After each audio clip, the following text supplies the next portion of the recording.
Hello everyone, আমি সম্পিতা। আমার একটা নতুন ভিডিও জানাই তোমাদের সকলকে ওয়েলকাম। আজকে শেয়ার করব আমার জীবনের এক বিশেষ দিনের কথা, আমার 7 মাসের স্বাদ। এই বিশেষ দিনে আমি সেজেছিলাম সুস্মিতার কাছ থেকে। লুকটা কেমন হয়েছিল আর আমাকে কেমন লাগছিল তোমরা অবশ্যই জানিও।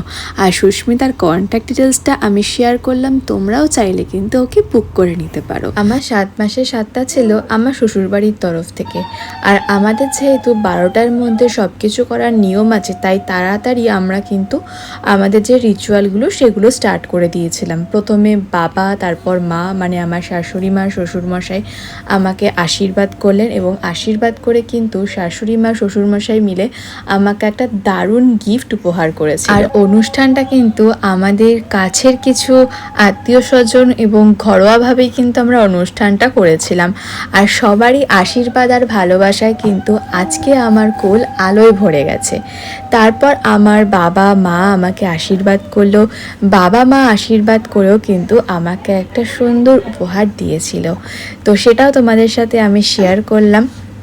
আর আমার বাড়ি থেকে আর বান্ধবীরা মিলে কিন্তু আমার জন্য প্রচুর তত্ত্ব এনেছিল, যেখানে শাড়ি, পাঞ্জাবি থেকে শুরু করে ড্রাই ফ্রুটস, ফল, আচার, কসমেটিক সব কিছু ছিল।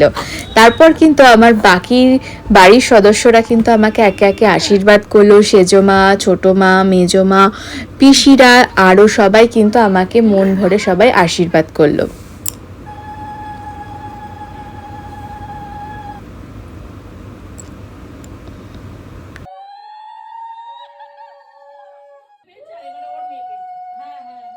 এরপর আমাকে বর দিয়ে আশীর্বাদ করে একটা সুন্দর পলা বাঁধানো আর শাড়ি গিফট করেছিল।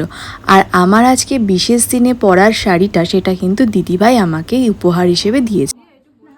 এরপরই আমাদের আরও কিছু বাকি রিচুয়াল ছিল, সেগুলো কিন্তু মা কাকিরা সবাই মিলে করছিল। যেমন এই নোড়াটাকে বাচ্চা হিসেবে সবাই কোলে নিচ্ছিল এবং খুব আদর করছিল। এই সব মজার রিচুয়ালের পরই আমার যে মেন স্বাদ খাওয়ার অনুষ্ঠান সেটা শুরু হয়েছিল। এই সমস্ত কিছু রান্না আমার শাশুড়ি মা ভালোবেসে যত্ন করে আমার জন্য রান্না করেছিল। এখানে আমাকে সবাই বলে দিচ্ছিল যে কিভাবে প্রথমে খাওয়াটা শুরু করতে হবে। প্রথমে আমাকে কিন্তু এই পুচকেটাকে খাওয়াতে হতো। আমি একটু টেনশন করছিলাম যে পুচকেটা আমার হাতে খাবে কিনা, তো ও কিন্তু খাবারটা খুব ভালো করেই খেয়ে নিয়েছে এবং ওকে খাইয়ে তারপর আমি খেয়েছিলাম। তো আমি তো সেরকমভাবে কিছু খেতে পারিনি, কারণ প্রচণ্ড গরম ছিল সেদিন। পরে আমি সবার সাথে বসে খেয়েছিলাম। আর আমার 2 বান্ধবী আমার বেবি শাওয়ার উপলক্ষে একটা স্পেশাল কেক এনেছিল, তো সেই কেকটাও কিন্তু আমরা সবাই মিলে কাটিং করে নিয়েছি। আমার এই 7 মাসের স্বাদের অনুষ্ঠানটা আমরা ঘরোয়াভাবে